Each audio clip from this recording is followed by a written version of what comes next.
everyone! My name is Jenna, but you guys can call me Jen. Welcome back to my channel, or welcome if you're new. Hi, hello. Happy almost Christmas. Happy end of year content. This is my favorite time of year because we're getting all of the favorites, we're getting all the wrap-ups, we're getting all the disappointments, all that kind of stuff. This is my favorite time to consume content, I gotta say, on all platforms. Like, it just makes me so happy. But today we're gonna be talking about my favorites of 2024. Now, this was a little tricky to do because I was looking through I think Storygraph says I have 15 5-stars that I read this year. So many of them are rereads. I have 9 5-stars to share with you guys today, and then 1 4.5 star. That's making it into this favorites list. I am happy with this list, I think. There is 1 5-star that I'm not including on this list. It is an honorary mention, and that is the first 5-star of the year, which was Far Sector by N.K. Jemisin. I'm not including it on this list because it was so fantastic and so wonderful, but I haven't really thought about it since reading it. It did surprised me, and it was amazing, and the art style was really cool, and I really enjoyed the storytelling aspect of it and how N.K. Jemisin did this whole graphic novel situation, and the way that she made me interested in a Green Lantern graphic novel was crazy. As someone who has never consumed any Green Lantern content ever, it is not quite a favorite of the year because I have not actually thought about it since reading it.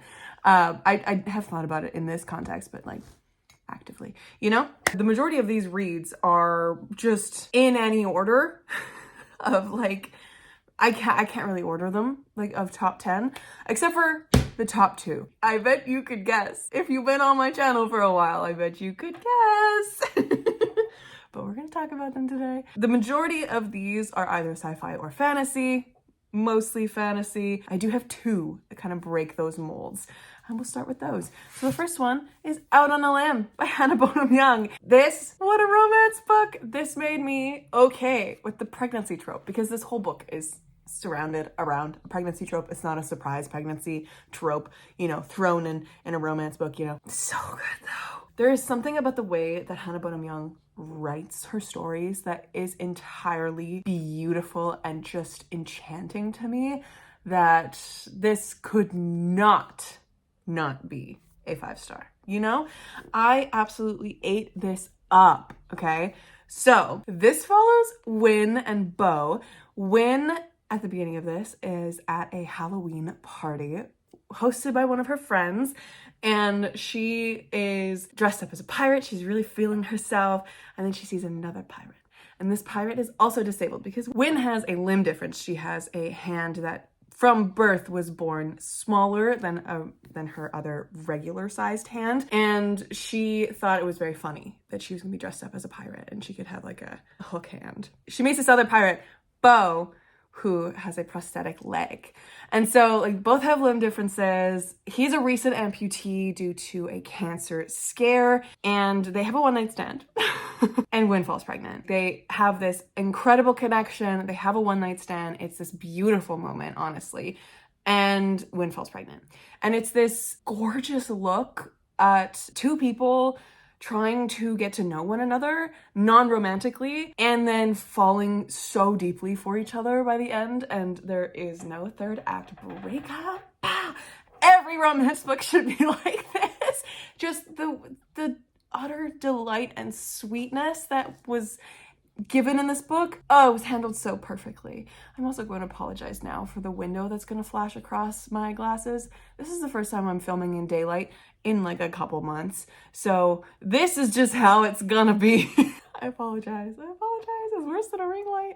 Stunning, incredible, highly recommend it. And as a girl who is predominantly a fantasy girly, this was fucking great. Fantastic romance book. There's also a little bit of D&D, and there's also, because it's Canadian, a little bit of slander on our geese out here, our demon spawn, which made me cackle. It was the best. The other one that was not fantasy as well is one that I read rather recently in October. It was the very last read of October, and it completely floored me with how much I enjoyed it. And that is The Haunting of Velwood by Gwendolyn Kist. This was everything I did not realize I wanted this book to be. I was reading it as part of my thriller season type of reads, because I only really read thrillers and horrors in one season, and that is spooky season. And this I knew going in was a slower, more atmospheric leaning read. I think I saw Books and Lala read it, Kayla from Books and Lala, earlier this year, and she also gave it 5 stars.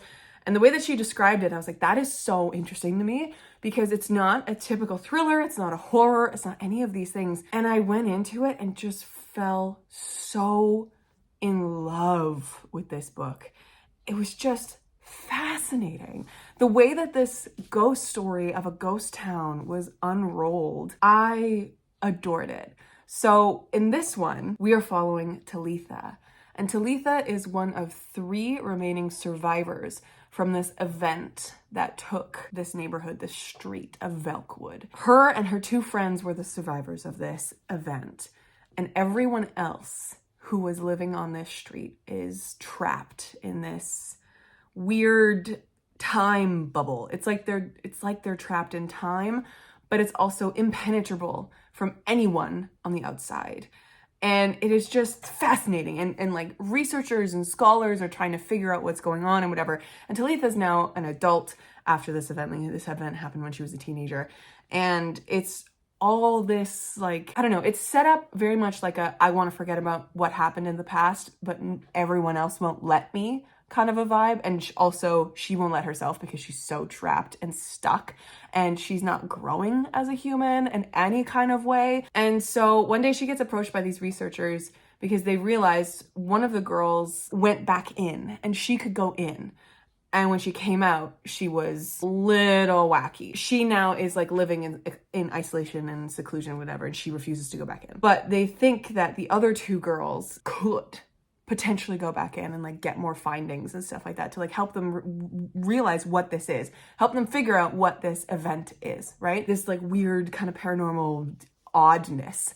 And so Talitha eventually agrees, simply because this researcher gives her footage from a drone that they got into this place, because any technology that they put in to this bubble type situation around this neighborhood, anything that goes past these borders will shut down in a few minutes. But they got a few shots out of this drone before it shut down. And in one of those shots, Talitha it's her childhood home, and she can see her baby sister in the top window. And that is her trigger. And she's like, I gotta go save my baby sister. Like, if anything, I have to save my baby sister. It is this deeply beautiful, painful, reminiscing, and definitely check trigger warnings, because there's so much of just deeply awful content that these girls went through back in the past and what they have to relive and all this kind of stuff. But oh my God, this was absolutely phenomenal. It had me in tears at the end, and also feeling hope at the end. It was so interesting. And it's also sapphic. And it was so good. Such a beautiful ghost story. Ghost town story twisted on its head. I don't know. Loved. All right. Everything from here on out is fantasy or sci-fi. So we'll start with the sci-fi, I guess. And that is the 1 4.5 star on this list. That is the Stardust Grail by Yume Kitase. I was going to mention this in my almost favorites video, but when I went to go and grab it off my shelves, I was like, don't think this is an almost, I think this is a favorite of the year. It is one of the best sci-fi books I have read, even with my problems in the second half. Like, even the slightly weird pacing, even with my, just the slight problems with I love this book, and I think about it all the time.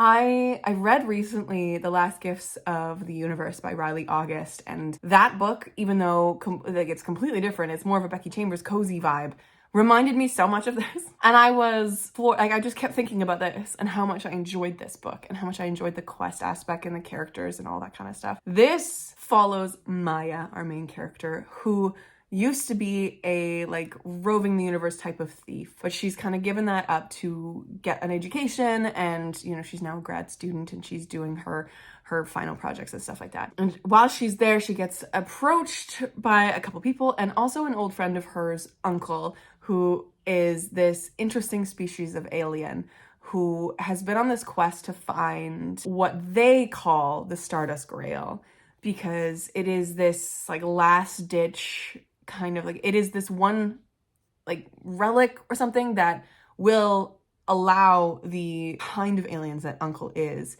to reproduce, and it'll like mean the saving of their race, essentially. Uncle reaches out to Maya, and they're like best friends and whatever, right? So they reach out and they want to go again.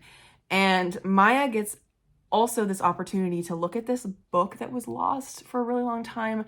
And she, and with this book, it's like from her favorite explorers. And it's like a journal of their explorations, and it's like what Maya looks up to and that kind of stuff. And she gets a chance to look at it. And essentially in the first few pages, her belief in this Stardust Grail, which it believed by a lot of people to just be myth and legend, her belief in that gets basically validated. And she realizes that it is a real thing because these researchers saw it. They came into contact with it. And it is also what they were looking for. And it's just this moment of her going, oh my God. And then it's her deciding to steal the book so that she can take it with them and then escape and go with Uncle and go on this quest. The last quest that she's going to do to help her friend find this thing that's going to save her friend's race. And it's also Uncle hiring 2 other people. There's a robot on here, a mech robot, who's very lovely, and then a soldier who's in a iron suit that's essentially keeping them alive. And it's just this really lovely story. It reminded me universe-wise of a Becky Chambers book. I've never come across another book that has that feeling of like a vast universe that's so well thought out and just feels like what Becky Chambers has created in her Wayfarers books. I loved this book so deeply, and I definitely need to do a reread because it might even be bumped up to a 5-star if I reread this and think about, like, you know, now that I know this whole book and I know how it ends, how that actually plays out. It's such a beautiful sci-fi book, and I keep thinking about it, and so it just had to be on this list, even though it's a 4.5-star. It just had to be. Next up, we're gonna talk about Tanging All Stars by Nana Kwame Adjei-Benya. This book, guys, I knew immediately when I picked this book up in February that it was going to be on my favorites list, and I was not disappointed because this was fucking phenomenal.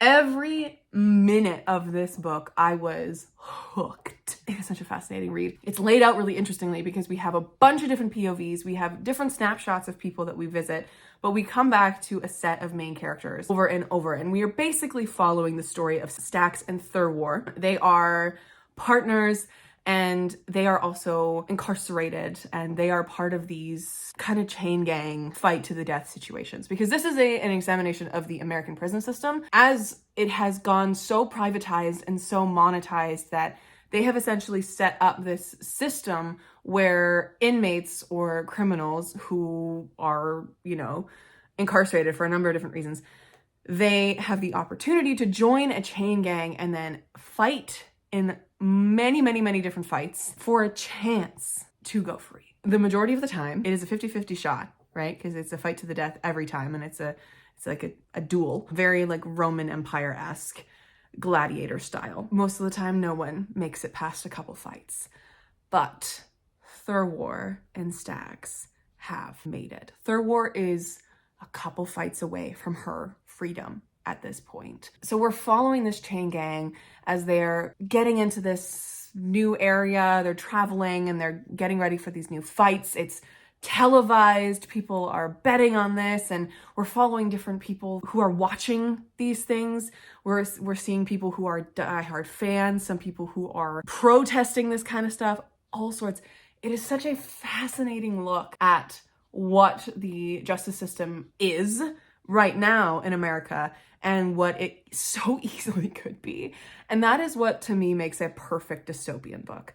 Because honestly, we are living in a dystopia now, and the frightening nature of a lot of dystopian books that makes it feel so uneasy to me is how easily our world and our society could go into many, many places like this. This feels like an adult Hunger Games to me, like not like a copy paste of a Hunger Games, or like not the same kind of vibe as the Hunger Games, but, and it's not even just because of the arena fight to the death type situation, just in a level of importance that the stories kind of give to what they're examining. This one obviously is leagues above the Hunger Games because it is about the American justice system. It's written by a Black man. It's about Black people in the justice system.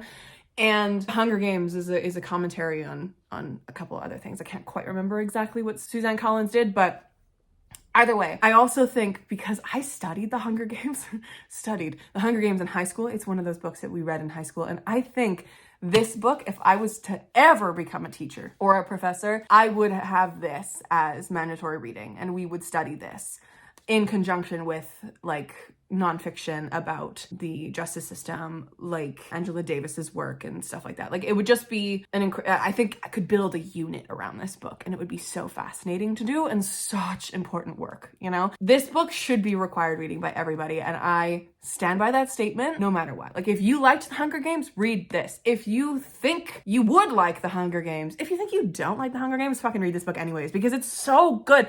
Required reading for everybody who's watching this video. If you have not picked this up yet, put it on your 2025 TBR, and put it at the top because you are going to devour this. It is so good. The ending left me shaken in my boots. I had to sit there for like 5 minutes and just be like, what the fuck just happened? You know, it was one of those books and this is just incredible. I can't wait to reread this because it's just going to be amazing even the second time. Completely changing, 180ing from that kind of more dystopian, violent read. We have a cozy fantasy.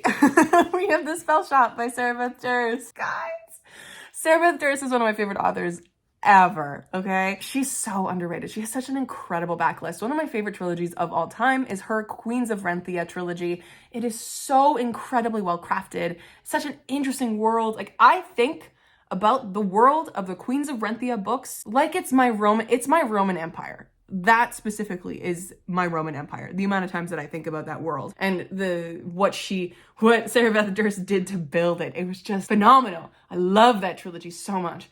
Anyways, love her books, love her writing, love her storytelling. This was no exception. I am so glad she's getting more people into her worlds, more people into her writing and her stories because like with the cozy fantasy boom that's been happening, she monopolized on that with The Spell Shop and it was just so good, guys. I loved this so deeply. It was so perfectly whimsical. It gave that perfect, like, it gave me the feeling of reading a superbly magical book as a kid and being so enchanted with it. That is what this gave me because there's like this one scene where our main character, Keela, is in this forest and she's like been following some different like forest spirits and stuff like that because she's doing some different magical things and she sees a unicorn and it is this that scene has been drilled into my brain much like the catching Stardust scene from the Very Secret Society of Irregular Witches by Sango Mandana. Like those scenes, pure magic to me. And I love that. I love that as an adult, I can find little bits of magic like that in the books that I read because this is, you lose that magic as a kid and it just, being able to find it in books is just so great. I love it so deeply. But yeah, this follows Keela, or Kiela, however you pronounce her name, who is a librarian at the beginning of this, who is saving a bunch of spell books because the library is on fire. She saves a bunch of spell books. It's this whole plan, and she's got her sentient spider plant friend, and they flee this burning library. And they go to where Kiela was born. They go back to her home island on the outskirts of this world. They show up. Kiela is fully intending to be alone and like hermiting essentially just to survive. That lasts about maybe 4 hours. And she realizes very quickly that she does not know how to take care of herself in a place like this. She is very ill-equipped for being in this kind of world and being alone. But she's also very much not alone because the town that she's in immediately wraps their arms around her and like brings her in despite her wanting to like push away and be alone and be this like just alone person. Like she's just like, no, I can do it on my own and I don't need anyone else. I don't want anyone else to like pay attention to me. I want to just be in my corner. And yet, Girly Pop can't do anything on her own. And eventually she ends up opening a jam shop out of her cottage up there that is a front for magic that she's doing because magic in this world is illegal unless you're a sorcerer and like part of the government or whatever. And she is doing this magic because this island, this town that she's in is dying without the regular magic, because there's a lot of political upheaval in this world. There's not regular visits from sorcerers to balance out the magic that's being used. It's fascinating world building. But there's like storms that rip through this little island all the time that are magic storms that completely decimate the place, and a lot of the trees are dying. There's not enough life here. And Keela's like, I got the spell books. I want to do something to help. And she does. And she falls in love with her neighbor, and it just... everything about this book was perfect. It was perfect, whimsical beautifulness. I loved this and I ate this up and I highly recommend it. Oh my God, I can talk about these books forever. I love them so much and I'm so excited for Sarah Bethter's second book in this world. It's not on the same island, but it's following someone that is mentioned in the spell shop. I'm so excited. We're going to talk about Pillar of Ash by Hannah Long, H.M. Long.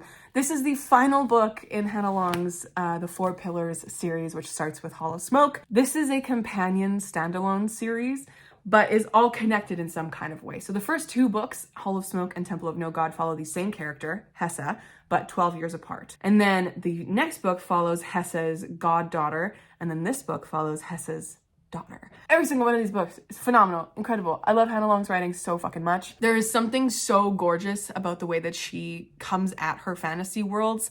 And these especially, this like Hall of Smoke world is just gorgeous. It feels Viking-like. It feels like I'm walking around Skyrim. It just has this vast, beautiful fantasy landscape to it. I can't even explain it. Her world building is some of my favorite world building I've ever come across in a fantasy world written by a fantasy author. I love her so much. I love everything that she does. I just love it so much. Not a year goes by where I have not had a Hannah Long book on my favorites list of the year, because she is coming out with banger after banger after banger. And I'm so in love with this book. But yes, so this follows Iska, who is a twin of her and her brother, of Hessa's. Hessa has two twin kids. And Iska is a healer. She is someone who does not want to take after her mother's warrior type of past. She's a healer. She's very soft. She's very, she's in a cottage on her own and she's just very calm and very chill. And then one day her brother approaches her to go on this adventure quest type situation, because there's been rumors about like the edge of the world and like things are being seen beyond the edge of the world and this kind of stuff. So they kind of go on this very interesting kind of typical fantasy quest into these reaches of this world that they know, to this barrier, this believed to be edge of the world type situation. It is so good. Oh, I loved this. I loved the way this came together. I loved how at the end we got a wrapping up, not just of this book, but of all four books in this series. We got to see all of the characters that we know from all four books, and felt so full circle at the end. It just felt so satisfying and incredible. And I remember getting to the end of this and just crying. Like, this was the best book I read that month by far. I think I read it in July. Oh my God, I fucking loved this book. All right, biggest book on this list, The Shadow of What Was Lost by James Islington. So this year I read The Will of the Many, which, if you guys watched my Almost Favorites books video of 2024, oh my God, what a tongue twister. For some reason I can't say that properly. The Will of the Many is on that list, and it started kind of this fascination of mine with James Islington's work. So then I ended up reading The Shadow of What Was Lost. And I read this like almost 800-page fantasy book in 2 days. 2 days, because I could not put it down. I was fascinated from word go. Everything about this book was incredible, guys, okay? Everything. Oh my God. There's a moment in this book, and tiny little plug, I have been a regular guest on the Writing About Dragons and Shit podcast, talking about Empire of Exiles by Erin M. Evans, with Erin M. Evans and Trevor Bettis. And I mentioned this book in one of the recent book club episodes about Empire of Exiles, was that this book and Empire of Exiles were two of the books that did this to me this year. And I don't remember any others doing this to me, because it's a very specific feeling. And that's when you get to a certain point within the first 3 or 4 chapters where you feel like the story has reached through the pages and has taken you by the throat with like something that's happened, something that's turned, and it won't let you go. That's what this one did to me. It did this to me. We start out with these 3 kids who are in this magical school. Our main character, Davian, is a little apprehensive because his final exams are coming up, and he is 100% sure that he's gonna fail these exams and become this like, oh, there's a word for it. There's a word for it. It's not on the back of the book, but they get marked and all their powers are sucked out of them, and they get like black like markings on their face, and they're like viewed as lesser in this world and that kind of stuff because he cannot get his magic to work the way it's supposed to. And he also has this power that is not supposed to be a thing because all of the augurs, because he has augur power, all of the augurs were killed in a war recently. And he's like, bitch, I have this power and I'm scared because I'm about to be, like, all my power is about to be stolen from me. We pick up with these 3 kids, him and his 2 besties at school, and he gets approached by this adult who basically says, like, bitch, I know what you have. I know your powers that you've been trying to keep hidden. Here's what you can do to escape this fate that you think you're gonna have. You just follow this treasure box to this guy who's gonna help you. And so he leaves with with one of his besties. And then the girl bestie's left behind at school. And Girly Pop goes through a lot, like right after they leave, the same night. Crazy timing. And that's the moment that I was like, oh, okay. And that's why I spent fucking however long over those 2 days reading this book. I could not put it down. I read like 600 pages of it in the first day. It was fascinating. And the way that James Islington has set this book up as a perfect introduction to this world, this story, this characters, the stakes, and the complex magic vibe of it with time magic in it as well, which can be incredibly complicated. And as someone who doesn't love the use of time in books, this was so approachable and made so much sense. And I was like, yeah, I'm into this. Whatever this is, I'm in. And it was so great. It was so great. Oh my God. Every moment of this book was just fantastic. It's so epic. And it feels quite a lot like a Wheel of Time type of book, but so much better in my opinion. I did like the first couple Wheel of Time books that I have read, but like Islington's storytelling is masterful. And I cannot wait to keep going with this trilogy. I should have this year. I just never got around to actually devoting the time. I think I got halfway through the second book. I'm gonna have to restart it because it's been months and I don't remember anything. But this is definitely gonna be a series that I finish in 2025 because I gotta know what like James Islington's entire scope of storytelling is with his books. They're just fascinating. Last one before we go on the top 2, 100,000 Kingdoms by N.K. Jemisin. Honestly, is it even a wrap-up list if I don't have an N.K. Jemisin on it? Because Girly Pop, one of my favorite authors ever, wrote my favorite trilogy of all time, which is the Broken Earth trilogy right here on my shelves. I loved this book. This was her fucking debut. I did not realize that until I came to the end of this book because I was reading it and we were getting all of these beautiful narration choices and this intricate, I don't know, like something that N.K. Jemisin does with narration is she kind of pulls tricks on the reader as she goes through these books while also laying the groundwork for these narration choices that are also telling a story on top of the story that the narration is telling. And it's just phenomenal. Whatever she does, I don't know, it's masterful, truly. And the way that she was doing it in her fucking debut, master. She is a master at what she does. And I think about this book so often. It was absolutely incredible. We are following Yena, who is the daughter of a royal woman who kind of just left the crown, left her life as this royal woman. Yena gets called back after her mother's death. She gets recalled to the throne by her grandfather and essentially pitted against 2 other people for the throne. But it's not a competition book in the way that we are familiar with competition books now. Like, it's not a trial book. It's not anything like that.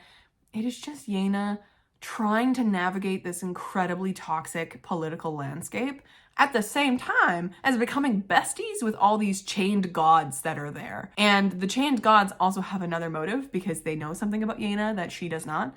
And it's just fascinating. So good. Another one that I could not put down. I could not put this down. I think I finished it at like 3 a.m. one day. Loved it, ate it up. And I knew that was gonna happen because the Broken Earth trilogy was like that for me.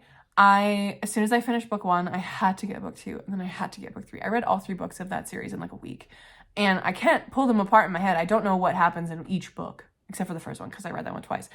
But like this, I couldn't put it down. And it is honestly a really good standalone, even though it's not a standalone. I think it works really well just on its own as a story. Read some N.K. Jemisin. Put her in your life, because she is an absolute storytelling master. All right, friends.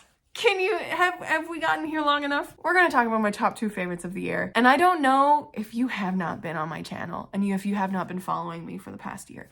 There have been 2 books that did something to me this year that has never happened to me before. And that is, I read it, and then not even a week later, I reread it. Because I was so enamored with the way that the story was told that I could not go back in and read it again. And then the second book came out early this year, and I read it.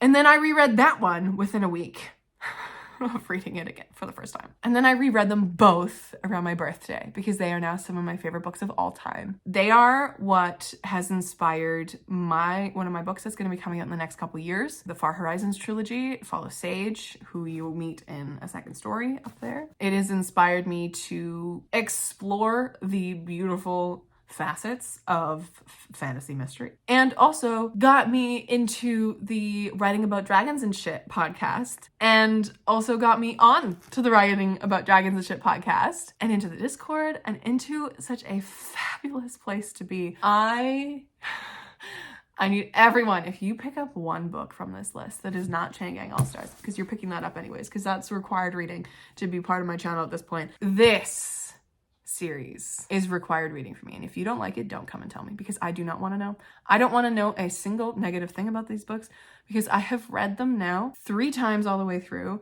and Empire of Exiles has been reread almost 4 times all the way through, because I am now part of the podcast of Writing About Dragons and Shit, where we're doing a book club for Empire of Exiles, where we're doing it as like a reread. So you have to read it first and then come back, because we're spoiling the fuck out of it as we're going through, and we're like ripping apart and like discussing what Aaron was doing and all that kind of stuff. The fact that the simple decision to pick up, actually it should be this way, I think, to pick up Empire of Exiles early this year and to read it has fucking changed my entire life, because not only has it been an incredible fucking book to read and reread and reread again and reread for a 4th time, I get to be part of a podcast talking about it with the author who wrote it. I am now, like, I know Aaron M. Evans now, and that's really cool. It's really cool, and I just... You guys gotta pick these up, because these are some of my favorite books of all time. Like, I was thinking about it late a couple nights ago as I was like trying to like brainstorm what books were gonna be on this list, and like thinking about it, because that's all I do around this time of year is think about what my favorites are. And I was like, has this surpassed Gideon the Ninth, which is my favorite book of all time? And I don't know. I think I would have to reread Gideon to really tell, but it is up there. Like, it is top 3. So this is my second favorite book of the year, Relics. And this is my favorite book of the year, Empire of Exiles. Why? Because I had to pick one. Like, that is literally the only reason. And the Empire is what like got me into this, and what inspired Far Horizons book 1 for me, and what I'm going to be like modeling that book after, and like study, and like the fact that I got into this fucking fandom and all this kind of stuff. That is why I picked Empire of Exiles as my favorite book of the year. But Relics of Ruin is also 5 stars and absolutely fucking amazing. And Tanook is my favorite character of ever. And the way that these books have completely fucking changed everything this year is just incredible. The fact that I've reread them 3 times, and Empire is gonna be a 4th time because I'm going through it for the podcast. And these books have both started falling apart. So I've taped them. I've taped the spines. Empire on the inside is taped everywhere because there's just bits and pieces that are falling apart. There's a page that fucking fell out as I was reading. Like, these books are the best. I haven't even told you what they're about. Oh my god. Okay, Empire of Exiles is a pseudo-locked room mystery where we have a cast of characters. We have Quill, who is a Paremi. He's an apprentice scribe, and he and his buddy Karimo come to the archives one day, these Imperial archives, where there's a bunch of magical shit kept, and they meet a bunch of people who are our cast of characters. They come one day with a request from the Karatzi family to withdraw all these different artifacts that A lot of them are very tied to the Karatzi rebellion that happened 23 years ago. And it's very suspicious, very interesting. And it kind of sets off this weird little like mystery happening. And then Quill's buddy, Remo, goes and murders somebody and then himself and says some really cryptic shit afterwards. Like Quill walks in on it happening in the middle of this party and it's like this really big political figure and it's like, holy fuck, my best friend just killed someone. That is not like him at all. And then Quill's like, well, what the fuck? And he gets everyone involved because he's just like, my bestie would never do this.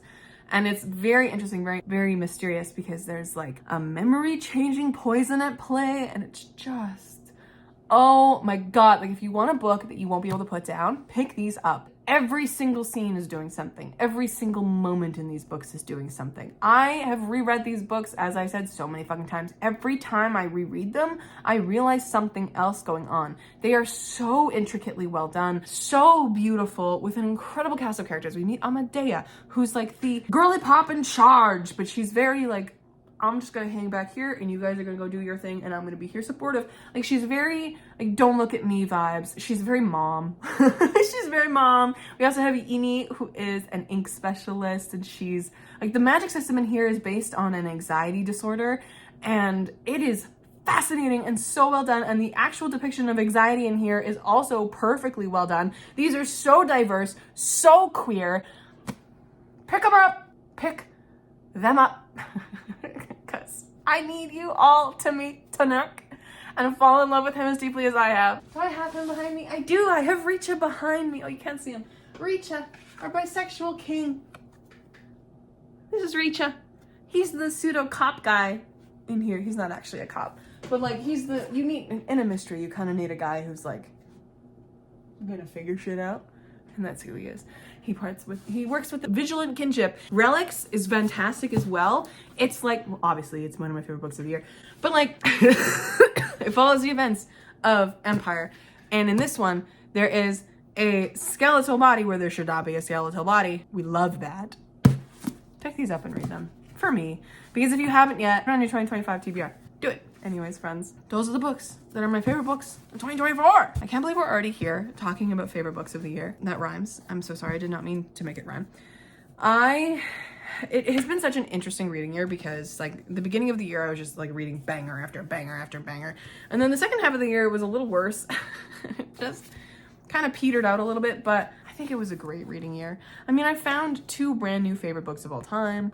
And I've read a lot of really good stuff, and I think you guys should all read these as well. Let me know in the comments some of your top reads of the year, because I would really love to know. This, honestly, this, as I said at the beginning of this video, this is one of my favorite times of the year, because I get to like listen to everyone talk about favorite things and like what they really, really loved, didn't love, and like highlights of the year and that kind of stuff. And it's just the best time of year, in my opinion, for content. We love it so much. I'm glad that I could find these 10 favorite books of the year, because there's always gotta be some, you know?